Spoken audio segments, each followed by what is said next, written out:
Hello అండి. మనకి నిన్ననే WHO ఈ మంకీ పాక్స్ అనేది public health emergency of international concern అని చెప్పింది. సో దాని గురించి అండ్ మీకు కొంచెం బెటర్గా అవగాహన ఉండటం కోసం దాని గురించి కొంచెం డీటెయిల్స్ చెప్పబోతున్నాను. సో మొట్టమొదటిగా ఇది మంకీ పాక్స్ అనేది మామూలుగా ఆఫ్రికా అనే కాంటినెంట్లో central Africa and western Africa అనే దానిలోనే సాధారణంగా ఎక్కువగా కనపడుతూ ఉంటుంది. ఇది మనకి ఆ స్మాల్ పాక్స్, ఒకప్పుడు స్మాల్ పాక్స్ వచ్చే వైరస్ లో ఒక రకమైన వైరస్ ఆ కేటగిరీ కిందకే వస్తుంది. ఇది మనకి ఇప్పుడు వెస్ట్ ఆఫ్రికా అండ్ సెంట్రల్ ఆఫ్రికాలోనే కొంచెం ఎక్కువగా కనపడుతూ ఉంది. అండ్ ఎక్కువగా ఇప్పుడు ట్రావెల్ కూడా ఫ్రీక్వెంట్ గా చేస్తున్నారు కాబట్టి ఎవరైనా ఆఫ్రికాకి, ఎస్పెషల్లీ సెంట్రల్ ఆఫ్రికా కానీ వెస్ట్ ఆఫ్రికా కానీ వెళ్తున్నారంటే కొంచెం జాగ్రత్తగా ఉండటం అనేది మంచిది.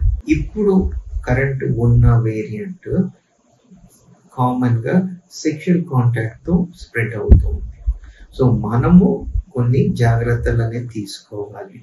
అండ్ ఎవరికైనా ఇన్ఫెక్ట్ అయిన వాళ్ళకి వాళ్ళ క్లోత్స్, ఆ సెక్రీషన్స్ అనేవి వాళ్ళ క్లోత్స్ ఉండి ఆ క్లోత్స్ ని, ఆ కంటామినేటెడ్ క్లోత్స్ ని మనం ముట్టుకొని మన త్రూ జస్ట్ ఓరల్ క్యావిటీ కానీ లేకపోతే కళ్ళగుద్దుకున్నా కొంచెం స్ప్రెడ్ అయ్యే ఛాన్సెస్ ఉంటాయి. ఇంకో విధంగా ఎలా స్ప్రెడ్ అవ్వచ్చు అంటే ఇన్ఫెక్టెడ్ మనిషి, పేషెంట్ దగ్గర ఎక్కువసేపు ఉండి వాళ్ళు కొంచెం తగ్గుతూ త్రూ డ్రాప్లెట్స్, లార్జ్ డ్రాప్లెట్స్ తో కూడా మిగతా వాళ్ళకి స్ప్రెడ్ అయ్యే ఛాన్సెస్ ఉంటాయి. సో ఇలా స్ప్రెడ్ అవుతుంది. సో దానికి మనం జాగ్రత్తలు కొన్ని తీసుకుంటే సరిపోతుంది. అండ్ ఆ జాగ్రత్తలు ఏ విధంగా ఉంటాయంటే మనము ఎవరైనా మెయిన్లీ ఆ బ్యారియర్ మెథడ్ అనేది మనం వాడటం వెన్ సెక్షువల్ కాంటాక్ట్ ఉన్నప్పుడు. అలా కాకుండా అక్కడికి వెళ్ళినప్పుడు మాస్క్స్ అనేది కంపల్సరీగా వాడాలి. అండ్ ఇలా జస్ట్ పేషెంట్స్ ఎవరైనా మీకు సస్పెక్టెడ్ పేషెంట్ లాగా అనిపిస్తున్నారంటే ఆ కంట్రీస్కి వెళ్ళినప్పుడు వాళ్ళ నుంచి అంటే దూరంగా ఉండటం అనేది మంచిది. ఇది ఇన్ఫెక్ట్ అయిన వాళ్ళని గ్రహించడం ఎలా అండ్ వాళ్ళకి ఏ విధమైన లక్షణాలు కనపడచ్చు అని అంటే వాళ్ళకి జ్వరం ఉంటుంది, ర్యాష్, బాడీ మీద ర్యాష్, అది చిన్నగా మనకి చికెన్ పాక్స్ వచ్చినట్లుగా కూడా ఆ ర్యాషెస్ ఉంటాయి, ఆ స్కిన్ లీజన్స్ అనేవి ఫేస్ మీద, బాడీ మీద అంతా కూడా. సో అవి ఉన్నప్పుడు మనం అండ్ ఒళ్ళు నొప్పులు అండ్ బాగా జ్వరము ఇవన్నీ ఉన్నప్పుడు కొంచెం వాళ్ళ నుంచి దూరంగా ఉండటం అనేది మంచిది. అండ్ మీకు చెప్పినట్లు మాస్క్ వేసుకోవటము, ఆ చేతుల్ని క్లీన్ గా ఉంచుకుంటూ ఉంటే వాళ్ళ నుంచి మీకు ఇన్ఫెక్షన్ వచ్చే రిస్క్ ని బాగా తగ్గిస్తుంది. అండ్ సరే, ఇప్పుడు ఆ లక్షణాలు ఏంటో మీకు తెలుస్తుంది. దాని తర్వాత మనం ఇన్ఫెక్షన్ రాకుండా ఉండటానికి కూడా మనం కాపాడుకోవడానికి ఎలా కూడా చెప్పారు. మాస్క్ వేసుకోవటము, చేతుల్ని క్లీన్ గా ఉంచుకోవటము అండ్ సెక్షువల్ కాంటాక్ట్ ఉంటే బ్యారియర్ మెథడ్ అనేది కంపల్సరీగా వాడటం, లైక్ యూజింగ్ కాండోమ్స్. సో ఇవి జాగ్రత్తలు తీసుకుంటూ వచ్చే రిస్క్ ని బాగా తగ్గించుకుంటాం. అండ్ సరే, ఇప్పుడు వచ్చిందే అనుకోండి, మరి దాని నుంచి ట్రీట్మెంట్ ఎలా ఉంటుంది? మామూలుగా ఏంటంటే ఇమ్యూనిటీ బాగా ఉండే వాళ్ళకి సిమ్టమాటిక్ ట్రీట్మెంట్ అనేది ఇస్తే సరిపోతుంది.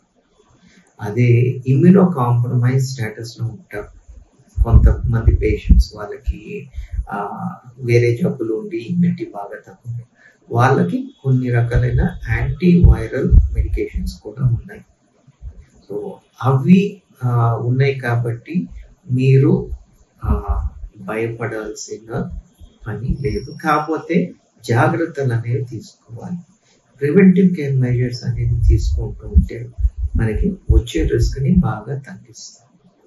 సో మీరు అండ్ ఇంకొకటి వ్యాక్సిన్స్ అనేది కూడా దానికి ఉన్నాయి, కానీ ఇంకా ఎమర్జెన్సీ అప్రూవల్ ఆ స్టేజ్ లోనే ఉన్నాయి. సో అది ఇంకా వైడ్ స్ప్రెడ్ గా కూడా ఆ వ్యాక్సిన్స్ అనేది ఇంకా రాలేదు, బట్ రాబోతుంది.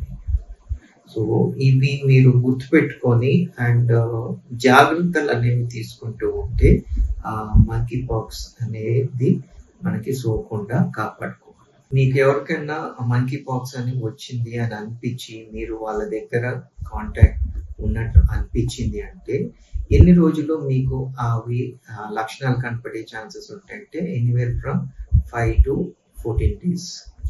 సరే, ఇప్పుడు మీకు వచ్చిందా అని భయం వేస్తే ఏ టెస్ట్ చేయాలి అంటే మనకి RT-PCR టెస్ట్ అనేది ఉంటుంది. సో ఆ టెస్ట్ చేస్తే మనకి కన్ఫర్మేటరీగా ఉందా లేదా అనేది తెలుసు.